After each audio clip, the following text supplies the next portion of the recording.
నమస్కారం. రైట్ 9 మీడియాకి స్వాగతం. హెడ్లైన్ చూద్దాం.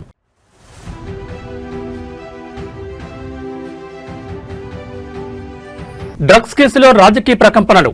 కేటీఆర్ కు పీసీసీ చీఫ్ టెస్ట్ సవాల్.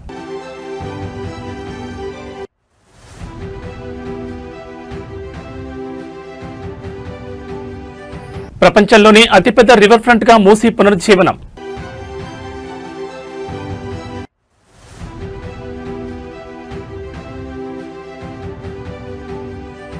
మావోయిస్ట్ ముక్త్ Bharat. Amit Shah operation Kagar success.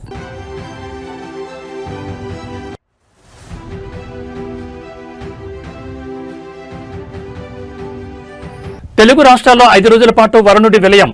IMD yellow alert. ఇక డీటెయిల్స్ చూస్తే మొయినాబాద్ డ్రగ్స్ కేసులో బీఆర్ఎస్ టీడీపీతో పాటు కాంగ్రెస్ మాజీ ఎమ్మెల్యే సంచలన విషయాలు వెలుగులోకి వచ్చాయి. తెలంగాణ రాజకీయాల్లో డ్రగ్స్ కలకలం రేపుతున్నాయి. రంగారెడ్డి జిల్లా మొయినాబాద్ వేదికగా జరిగిన డ్రగ్స్ పార్టీ ఉదంతం ఇప్పుడు 2 తెలుగు రాష్ట్రాలను కుదిపేస్తోంది. వ్యాపారవేత్తలు, రియల్టర్లే కాదు, ఏకంగా ఎంపీలు, ఎమ్మెల్యేల పేర్లు బయటకు రావడంతో ఈ వ్యవహారం రాజకీయంగా పెనుదుమారానికి దారితీసింది. ఈ పార్టీలో పాల్గొన్న మొత్తం 11 మందిలో 6గురికి డ్రగ్ పాజిటివ్ వచ్చినట్లు ఈగల్ ఎస్పీ గిరిధర్ అధికారికంగా ధృవీకరించారు. బీఆర్ఎస్ మాజీ ఎమ్మెల్యే పైలట్ రోహిత్ రెడ్డితో పాటు టీడీపీ చెందిన ఏలూరు ఎంపీ పుట్టా మహేష్ కుమార్ కు డ్రగ్స్ తీసుకున్నట్లు నిర్ధారణ అయింది. ఎంపీకి తొలుత నిర్వహించిన ర్యాపిడ్ టెస్ట్ లో నెగిటివ్ వచ్చినప్పటికీ బ్లడ్ టెస్ట్ లో మాత్రం పాజిటివ్ అని తేలడం సంచలనంగా మారింది. పోలీసుల ప్రాథమిక విచారణలో షాకింగ్ విషయాలు వెలుగు చూశాయి. ఈ పార్టీ కోసం సిమ్లా నుంచి కొకైన్ ప్రత్యేకంగా రప్పించినట్లు ఎస్పీ వెల్లడించారు. చట్టం ముందు అందరూ సమానమేనని, ఎంపీ అయినా ఎమ్మెల్యే అయినా వదిలే ప్రసక్తే లేదంటూ SP Giridhar clear cut warning ఇచ్చారు. ఈ కేసులో రాజస్థాన్ చెందిన ఓ మాజీ కాంగ్రెస్ ఎమ్మెల్యే పేరు కూడా వినిపిస్తుండటంతో బీఆర్ఎస్, టీడీపీ, కాంగ్రెస్ 3 పార్టీల నేతల ప్రమేయంపై సర్వత్రా చర్చ నడుస్తోంది. అయితే తమ నేతలను కాపాడుకునేందుకు ఢిల్లీ స్థాయి నుంచి అధికారులపై ఒత్తిడి వస్తోందని, ఫోన్ కాల్స్ వెళ్తున్నాయని ప్రత్యర్థి పార్టీలు ఆరోపిస్తున్నాయి. అధికార కాలం ఒత్తిళ్లకు తలగుతుందా, లేక డ్రగ్స్ మహమ్మారిని పెకిలించే దిశగా కఠిన చర్యలు తీసుకుంటుందా? ఈ కేసులో మరిన్ని అరెస్టులు ఉండే అవకాశం ఉందా? తెలియాలంటే వేచి చూడాల్సిందే.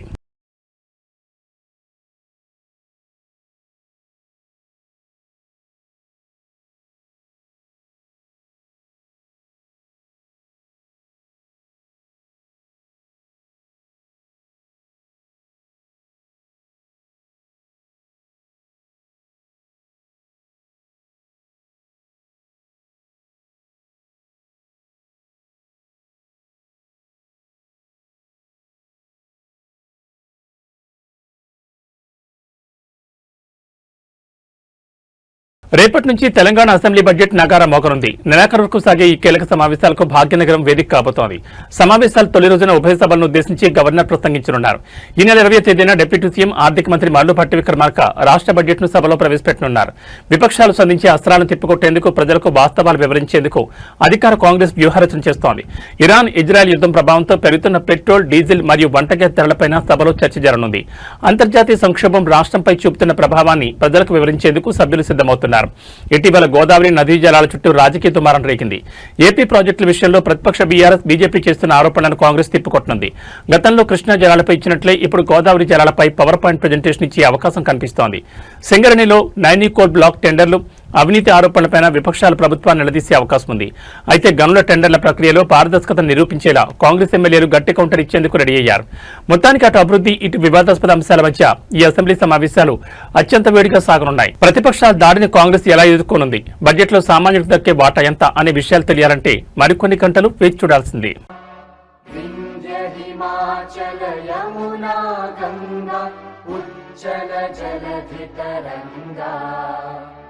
तव शुभ नामे जागे, तव शुभ आशीष मांगे, गाहे तव जय गाथा। जन गण मंगलदायक जय हे भारत भाग्य विधाता। जय हे जय हे जय हे जय जय जय जय हे।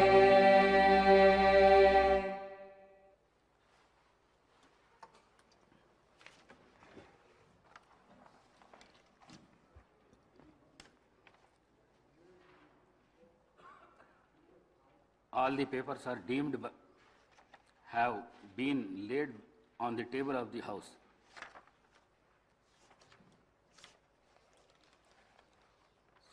సంతాప ప్రతిపాదన.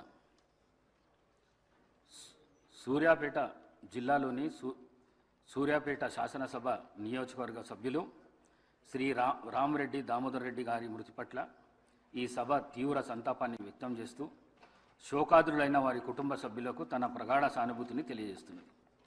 శ్రీ రామరెడ్డి దామోదర్ రెడ్డి గారు 1952 సెప్టెంబర్ 14వ తేదీన శ్రీ నారాయణ రెడ్డి శ్రీమతి కమలమ్మ దంపతులకు ఖమ్మం జిల్లాలో పాతలింగాల గ్రామంలో జన్మించారు. వీరి విద్యాభ్యాసం అంతా తెలంగాణ రాష్ట్రంలో జరిగింది. వీరు arts and science college Warangal నుండి గ్రాడ్యుయేషన్ పట్టా పొందారు. వీరు డిగ్రీ పూర్తి చేసిన అనంతరం శ్రీమతి ఇందిరాగాంధీ పిలుపు మేరకు కాంగ్రెస్ పార్టీలో చేరారు. వీరు 1985, 1989, 1989, 1994, 1994, 1999 మరియు 2004, 2009 టర్ములకు గాను తుంగతుర్తి నియోజకవర్గం నుండి శాసనసభ సభ్యుడిగా 4 పర్యాయములు మరియు 2009 నుండి 2014 మధ్యకాలంలో సూర్యాపేట నియోజకవర్గం నుండి గెలుపొందారు. మొయినాబాద్ డ్రగ్స్ పార్టీ కేసులో పొలిటికల్ హీట్ పీక్స్ కు చేరింది. బీఆర్ఎస్ మాజీ MLA pilot Rohit Reddy farm house లో దొరికిన కొకైన్ వ్యవహారంపై తెలంగాణ కాంగ్రెస్ ప్రెసిడెంట్ మహేష్ కుమార్ గౌడ్ సంచలన వ్యాఖ్యలు చేశారు. ఈ వ్యవహారంలో కేటీఆర్ బృందాన్ని టార్గెట్ చేస్తూ ఆయన విసిరిన సవాల్ ఇప్పుడు 2 రాష్ట్రాల్లో చర్చనీయాంశంగా మారింది. రేపటి నుంచి జరగబోయే అసెంబ్లీ సమావేశాలకు వచ్చే ముందు ఎమ్మెల్యేలు ఎమ్మెల్సీలు అందరూ డ్రగ్స్ టెస్టులు చేయించుకుని లోపలికి వెళ్దాం, దీనికి కేటీఆర్ సిద్ధమేనా అంటూ మహేష్ కుమార్ గౌడ్ ఓపెన్ ఛాలెంజ్ ఇచ్చారు. కేటీఆర్ మరియు ఆయన అనుచరుడు డ్రగ్స్ తీసుకుంటున్నారని అనుమానాలున్నాయని, అవసరమైతే కేటీఆర్ వెంటనే డ్రగ్స్ పరీక్షలకు రావాలని డిమాండ్ చేశారు. పొలిటికల్ ఒత్తిళ్లకు లొంగకుండా ఈగల్ టీం తన కర్తవ్యాన్ని నిర్వర్తిస్తోందని, డ్రగ్స్ రహిత తెలంగాణ కోసం సీఎం రేవంత్ రెడ్డి చేస్తున్న పోరాటాన్ని అడ్డుకోవద్దని విపక్షాలకు హితవు పలికారు. పోలీసుల ప్రాథమిక విచారణలో మొత్తం 11 మంది పట్టుబడిగా వారిలో 6గురికి డ్రగ్ పాజిటివ్ నిర్ధారణ అయింది.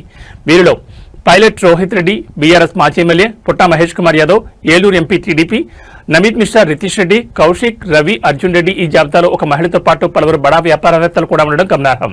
సిమ్లా నుంచి తెప్పించిన కొకైన్తో వీరంతా చిల్లవుతున్న సమయంలో ఈగల్ టీం మెరుపుదారి చేసి వీరిని అదుపులోకి తీసుకుంది. అధికార కాంగ్రెస్ విసిరిన డ్రగ్స్ టెస్ట్ ఛాలెంజ్ పై బీఆర్ఎస్ రియాక్షన్ ఎలా ఉండబోతోంది? రేపు అసెంబ్లీ గేట్ వద్ద నిజంగానే టెస్టులు జరుగుతాయా? ఈ డ్రగ్స్ కేసు ఇంకెంతమంది రాజకీయ నేతలు మెడకు చుట్టుకోనుంది? ఏం డ్రగ్స్ ఏంది, ఏం టెస్ట్, డ్రగ్స్ టెస్ట్ ఏంది? ఇచ్చినాక చెప్పు తీసి కొడతా, పడతాడా? నేను చిత్తశుద్ధిగా బయటకు వస్తా, నాతో అన్నాడు కాగా నేను ఒకటే అడుగుతున్నా, కాగా నేను కుల్లా అంటున్నా, డ్రగ్స్ కాదు, నా రక్తం తీస్తాడా, నా చర్మం తీసుకోపోతాడా, ఏం తీసుకుపోమను, నా బొచ్చుగా నేను బయటికి చిత్తశుద్ధితో వచ్చినాక కరీంనగర్ చౌరస్తాల కమాన్ కాడ చెప్పు దెబ్బలు తింటాడు. నా చెప్పు కాదు మళ్ళీ అట్లా అంటే అవమానపరిచిండు, ఇంకేదైనా తొక్కలో రాగాలు తీస్తారు. ఆయన చెప్పుతాను ఆయన కొట్టుకుంటాడా? ఇక్కడనే ఉంటా రమ్మను, ఏ డాక్టర్ని తీసుకొస్తాడో, ఏ గుండు కొట్టడాయని తీసుకొస్తాడో తీసుకురమ్మను, నా బొచ్చిస్తా, నా రక్తం ఇస్తా, నా గోర్లు ఇస్తా, అని బొంద ఏం కావాలంటే అది ఇస్తా, నా కిడ్నీ కిడ్నీ కూడా ఇస్తా అని తెలివిందా? అసలు మనిషి పశువా? ఏం చేసినవరా బాయ్ కరీంనగర్ కంటే చెప్పే ముఖం లేదు. పిచ్చార్పులు, గావు కేకలు, పెడబొబ్బలు, హౌల మాటలు. మొయినాబాద్ డ్రగ్స్ కేసులో పెను సంచలనం వెలుగు చూస్తుంది. కేవలం కొకైన్ పార్టీ మాత్రమే అనుకున్న ఈ వ్యవహారం ఇప్పుడు తుపాకీ గర్జన వినిపించింది. తనిఖీలకు వెళ్లిన ఈగల్ ఆపరేషన్ టీంపై నిందితులు కాల్పులకు తెగపడడం రాష్ట్ర వ్యాప్తంగా కలకలం రేపుతోంది. ఫామ్ హౌస్ పై దాడి చేసిన సమయంలో ఢిల్లీకి చెందిన నమీష్ శర్మ అనే వ్యక్తి పోలీసులపైకి కాల్పులు జరిపారు. నిందితుని వెంటనే అదుపులోకి తీసుకున్న పోలీసులు అతనిపై ఆర్మ్స్ యాక్ట్ కింద కఠిన కేసులు నమోదు చేశారు. కాల్పులకు ఉపయోగించిన గన్, బుల్లెట్లను స్వాధీనం చేసుకున్నారు. కాల్పులకు వాడిన ఆ తుపాకీ నిందితుడు రితీష్ రెడ్డికి చెందిన లైసెన్స్డ్ గన్ గా చేవెళ్ల డీసీపీ యోగేష్ గౌతమ్ నిర్ధారించారు. ఘటనా స్థలంలో 2 గ్రాముల కొకైన్తో పాటు అత్యంత ఖరీదైన విదేశీ మద్యం బాటిళ్లను ఈగల్ టీం స్వాధీనం చేసుకుంది. డ్రగ్స్ పాజిటివ్ వచ్చిన 5గురిని తదుపరి వైద్య పరీక్షల నిమిత్తం ఆసుపత్రికి తరలించారు. అధికార పార్టీ నేతలకు చెందిన ఫామ్ హౌస్ లో డ్రగ్స్ దొరకడమే కాకుండా పోలీసులపై కాల్పులు జరగడం ప్రభుత్వానికి, పోలీస్ శాఖకు సవాల్గా మారింది. రాజకీయ పలుకుబడి ఉన్న వ్యక్తులు ఈ కేసులో ఉండడంతో ప్రభుత్వం ఎలాంటి చర్యలు తీసుకుంటుందో వేచి చూడాలి.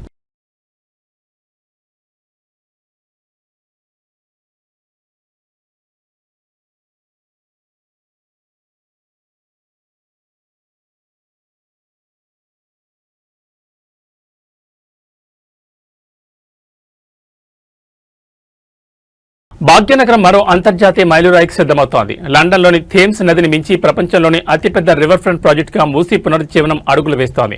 ముఖ్యమంత్రి రేవంత్ రెడ్డి సర్కార్ అత్యంత ప్రతిష్టాత్మకంగా తీసుకుంది ఈ ప్రాజెక్టు విషయంలో. లండన్ థేమ్స్ నది ప్రాజెక్టు 39 కిలోమీటర్లు మాత్రమే ఉంటే మన మూసీ ప్రాజెక్టు ఏకంగా 55 కిలోమీటర్ల పొడవును విస్తరించి ఉంది. మొదటి దశలో 21 కిలోమీటర్ల మేర పనులు చేపట్టనున్నారు. దీనికోసం భూసేకరణ కాకుండానే సుమారు 6,500 నుండి 7,000 కోట్ల వ్యయమవుతుందని అంచనా. ఉస్మాన్ సాగర్, హిమాయత్ సాగర్ నుంచి కలిసే ఈ ప్రాజెక్టులో 123 అడుగుల గాంధీ విగ్రహం ప్రత్యేక ఆకర్షణగా నిలవనుంది. 100 మీటర్ల ఎత్తున భవనంపై ఈ విగ్రహాన్ని ఏర్పాటు చేయనున్నారు. సీఎం రేవంత్ రెడ్డి బృందం ఇప్పటికే ప్రపంచంలోని ప్రముఖ రివర్ ఫ్రంట్లను పరిశీలించి ఈ మాస్టర్ ప్లాన్ రూపొందించింది. ఏడాదికి 40 బిలియన్ల మంది సందర్శకులు, దేశ ఆర్థిక వ్యవస్థలో 30% వాటా టూరిజందే. నిత్యం 1.5 లక్షల మంది పర్యాటకులు, రోజుకు 7,000 మంది సందర్శకులు, 85,000 మందికి ఉపాధి.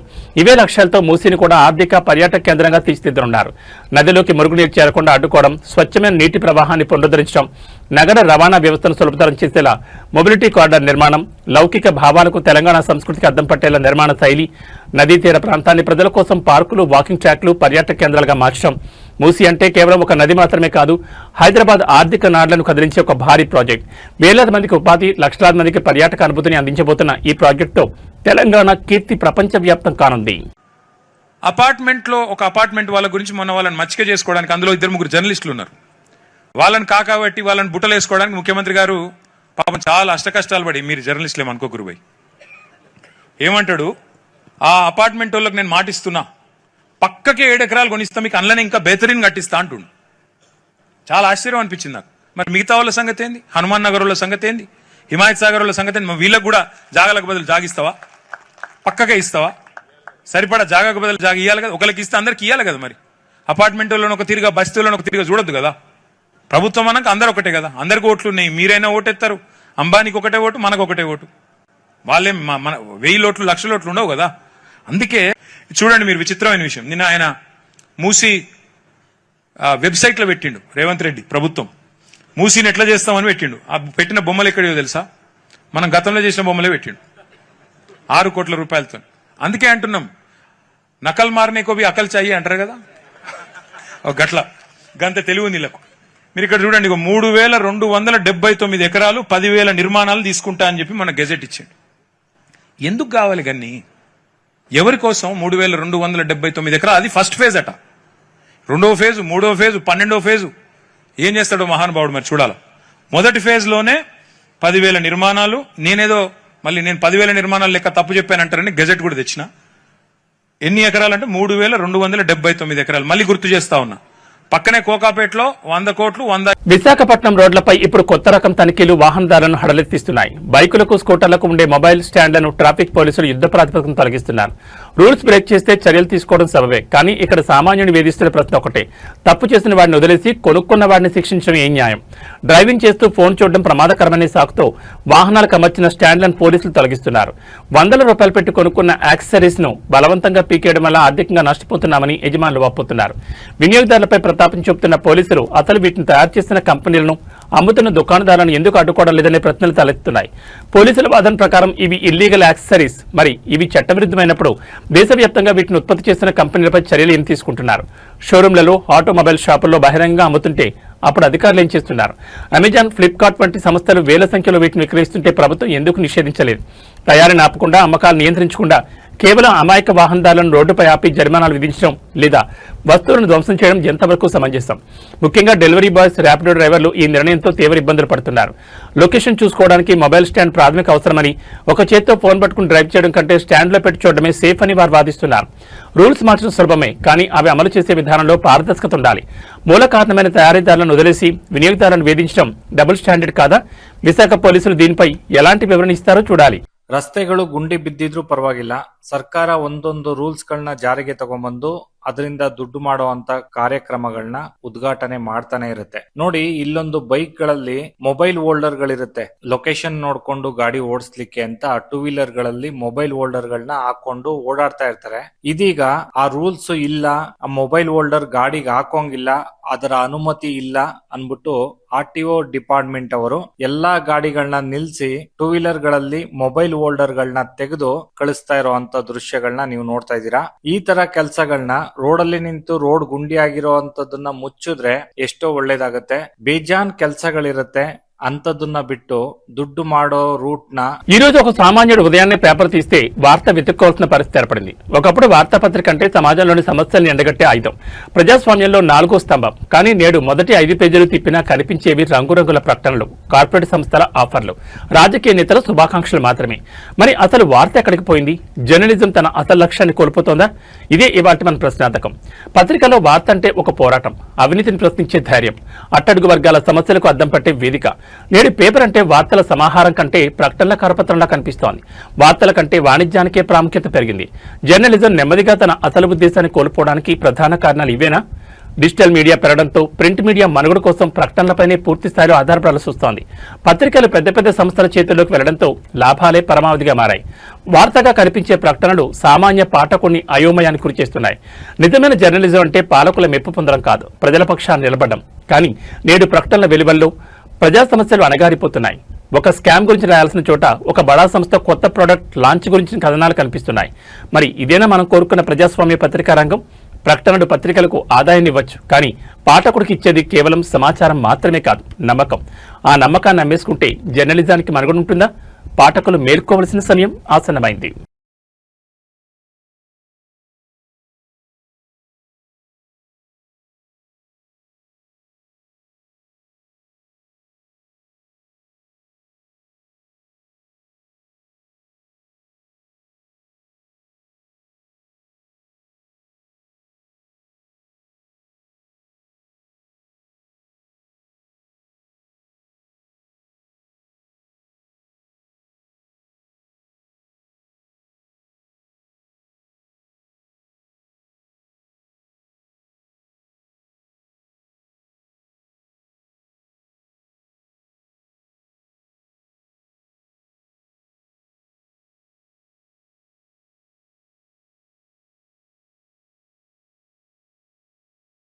తెలుగువారి కొత్త ఏడాది ఉగాది పర్వదినాన్ని పురస్కరించుకుని దక్షిణ కాశీ శ్రీశైల మహాక్షేత్రం ముస్తాబైంది.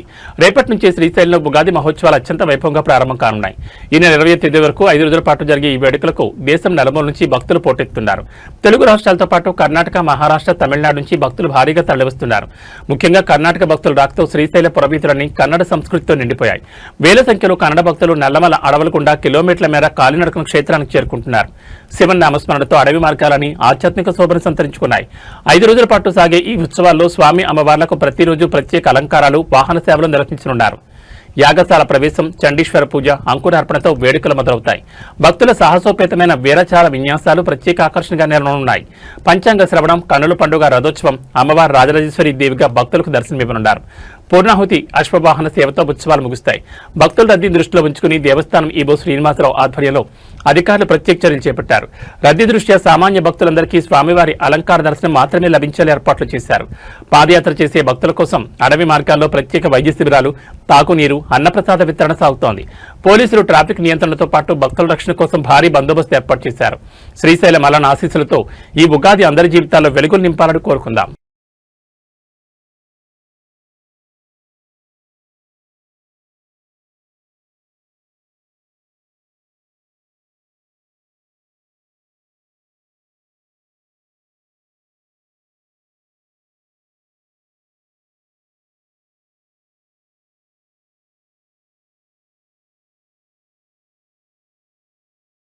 ఎండల తీవ్రతతో అల్లాడుతున్న ప్రజలకు బిగ్ రిలీఫ్. 2 తెలుగు రాష్ట్రాల్లో నేటి నుంచి 5 రోజుల పాటు భారీ వర్షాలు కురిసే అవకాశం ఉందని భారత వాతావరణ శాఖ హెచ్చరించింది.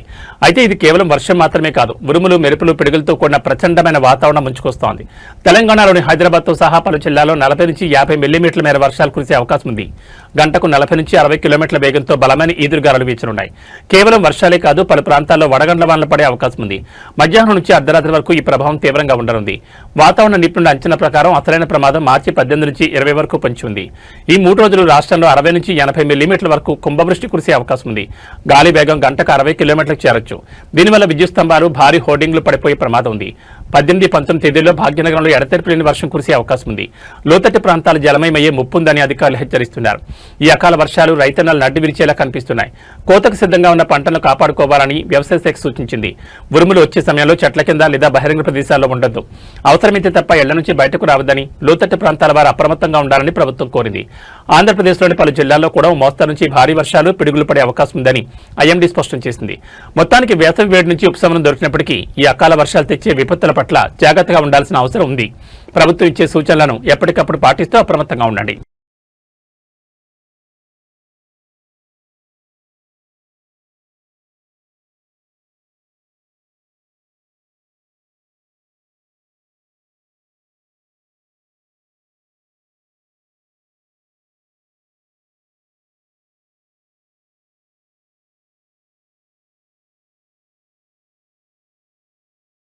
భారత అంతర్గత భద్రతలో ఒక కొత్త శకం ప్రారంభం కాబోతోంది. దశాబ్దాలుగా ఎర్రజెండా నీడన సాగిన హింసాకాండకు ఇక శాశ్వత ముగింపు పడినట్లేనా అంటే అవునని అంటున్నాయి కేంద్ర హోంశాఖ వర్గాలు. ఈ నెల 31వ తేదీ తర్వాత దేశవ్యాప్తంగా ఏ రోజైనా మావోయిస్టు ముక్త భారత్ సభను నిర్వహించేందుకు మోడీ ప్రభుత్వం సిద్ధమవుతోంది. ప్రధాని మోడీ ముఖ్య అతిథిగా హాజరయ్యే ఈ సభ ద్వారా భారత్ సాధించిన విజయాన్ని ప్రపంచ దేశాలకు వివరించడమే లక్ష్యం. లొంగిపోయిన 3,000కు పైగా మాజీ మావోయిస్టులు వారు అప్పగించిన అత్యాధునిక ఆయుధాలను అంతర్జాతీయ మీడియా సమక్షంలో ప్రదర్శించనున్నారు. దేశ రాజధాని ఢిల్లీలోనా లేక ఒకప్పటి మావోయిస్టు కంచుకోట్లైన రాయ్పూర్ లేదా జగదల్పూర్లోనా అనే అంశంపై కేంద్రం కసరత్తు చేస్తోంది. కేంద్ర హోంమంత్రి అమిత్ షా నేతృత్వంలో సాగిన కఠిన వ్యూహాలే మావోయిస్టుల మూలాలను దెబ్బతీశాయని విశ్లేషకులు చెబుతున్నారు. 2024 జనవరిలో ప్రారంభమైన ఈ ఆపరేషన్ అబూజ్మాడ్ లాంటి దుర్దేభ్యమైన ప్రాంతాల్లో మావోయిస్టుల ఉనికిని తుడిచిపెట్టింది. 2025 మే నాటికి మావోయిస్ట్ పార్టీ ప్రధాన కార్యదర్శి బసవరాజ్తో పాటు పలువురు కేంద్ర కమిటీ సభ్యుల బలగాల దాడుల్లో మరణించడమో లేదా లొంగిపోవడం జరిగింది. మొదట మావోయిస్ట్ ముక్త బస్తర్ అని లక్ష్యంగా పెట్టుకున్న అది ఇప్పుడు మావోయిస్ట్ ముక్త భారత్గా అవతరించింది. ఒకప్పుడు రెడ్ కారిడార్ గా పిలువబడే ప్రాంతాల్లో ఇప్పుడు ప్రశాంతత నెలకొంది. తుపాకీ గర్జనల స్థానంలో అభివృద్ధి మాట వినిపిస్తోంది. ఈ చారిత్రాత్మక విజయాన్ని ప్రపంచానికి చాటి చెప్పడం ద్వారా దేశంలో విదేశీ పెట్టుబడులకు పర్యాటకానికి మరింత భరోసా కల్పించాలని ప్రభుత్వం భావిస్తోంది. మొత్తానికి భారత భద్రతా దళాల అలుపెరగని పోరాటం, కేంద్ర ప్రభుత్వ రాజీలేని వ్యూహం ఫలించాయి. ఎర్ర కంచుకోటలు బద్దలయ్యాయి. ఇక అధికారికంగా ముక్త భారత్ ప్రకటన వెలువడమే తరువాయి.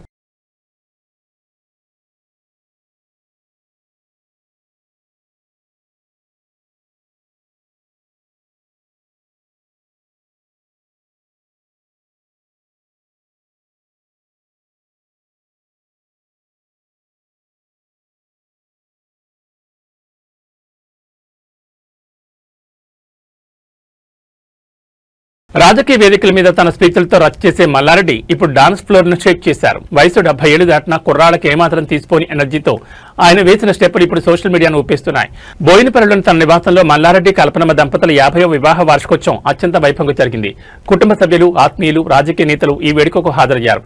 వేడుక మధ్యలో అందరినీ ఆశ్చర్యపరుస్తూ Bollywood super hit song Dhurandhar పాటకు మల్లారెడ్డి స్టెప్పులేశారు.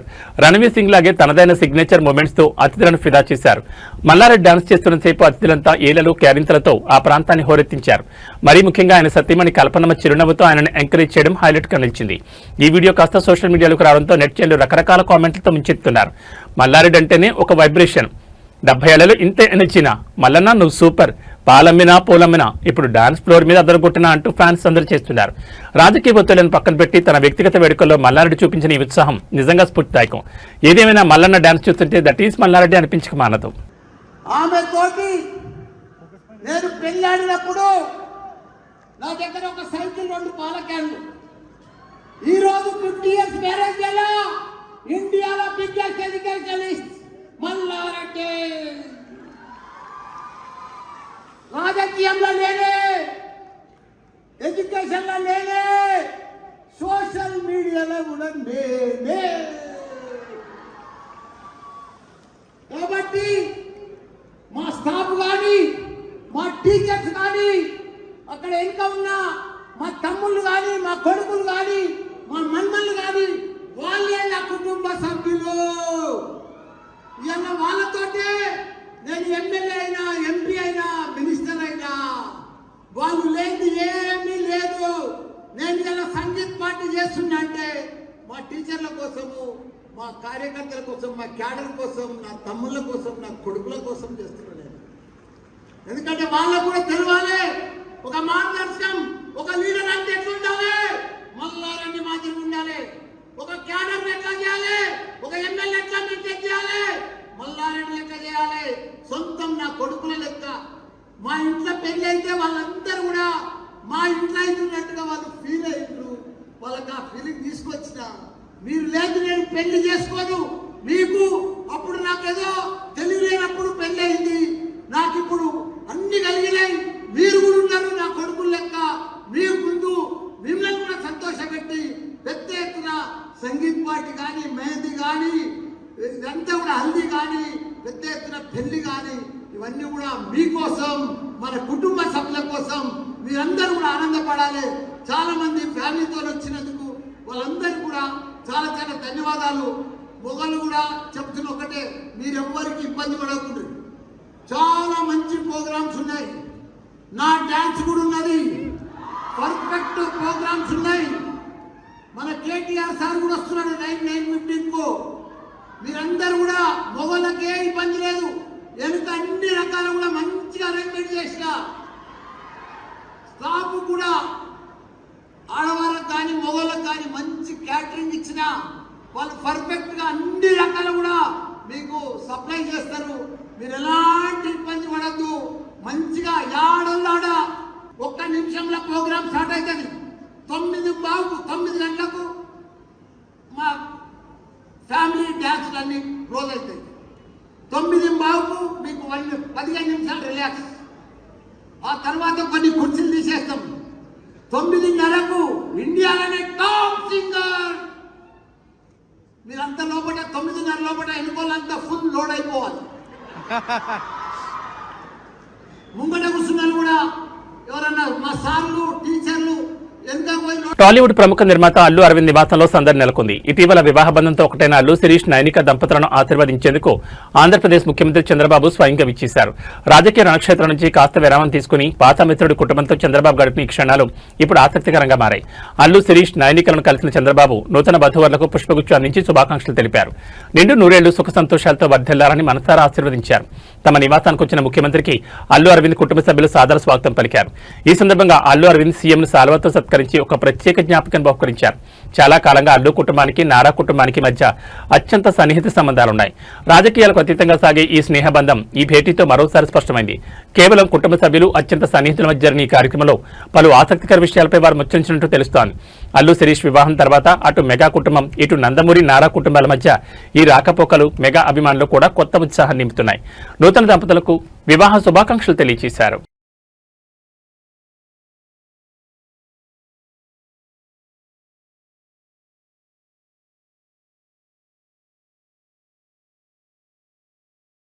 మాడ్గుల మండలం అప్పారెడ్డిపల్లి గ్రామంలో భూపోరాటం మొదలైంది. 5 దశాబ్దాల చరిత్ర ఉన్న చెరువును దాని అలుగు భూములను అగ్రవర్ణాల వారు ఆక్రమిస్తున్నారంటూ గ్రామస్తులు రోడ్డెక్కారు. అధికారులు చూస్తూ ఊరుకుంటున్నారా లేక ఆక్రమణదారులకు వత్తాసు పలుకుతున్నారా అనే ప్రశ్నలు ఇప్పుడు వెలువెత్తున్నాయి. గతంలో నష్టపరిహారం చెల్లించి సేకరించిన సర్వే నెంబర్ 168లోని చెరువు భూములు ఇప్పుడు ఆక్రమణ పాలవుతున్నాయి. కొత్త పాస్బుక్లు వచ్చాయన్న నెపంతో అధికారులు అండదండలతో చెరువు భూములను క్రయ విక్రయాలు చేస్తున్నారని గ్రామస్తులు ఆరోపిస్తున్నారు. ఏకంగా చెరువు అలుగును ఆక్రమించి 4 ఎకరాల్లో కడీలు పాతి బోరుబావి కూడా వేయడంపై సర్వత్రా ఆగ్రహం వ్యక్తమవుతోంది. నిన్న రాత్రికి రాత్రే అలుగు అడ్డంగా కట్టవేసినట్లు స్థానికులు చెబుతున్నారు. తెలంగాణ బ్లాక్ వాయిస్ అధ్యక్షుడు శ్రీధర్ గోవింద్ ఆధ్వర్యంలో గ్రామస్తులు తమ నిరసనను గలమెత్తారు. చెరువు విధ్వంసం కావడం వల్ల చుట్టుపక్కల గ్రామాల భూగర్భ జలాలు అడుగంటుకుపోయాయని వారు వాపోతున్నారు. ఎన్నిసార్లు ఫిర్యాదు చేసినా రెవెన్యూ నీటిపారుదల శాఖ అధికారులు పట్టించుకోవడం లేదని ఆరోపించారు. చెరువు పక్క నుంచి వెళ్తున్న కేఎల్ఐ కాలువ ద్వారా చెరువులోకి నీటిని నింపి ఆ భూములను రక్షించాలని గ్రామస్తులు డిమాండ్ చేస్తున్నారు. ఇవి బులెటిన్ విశేషాలు. నమస్కారం.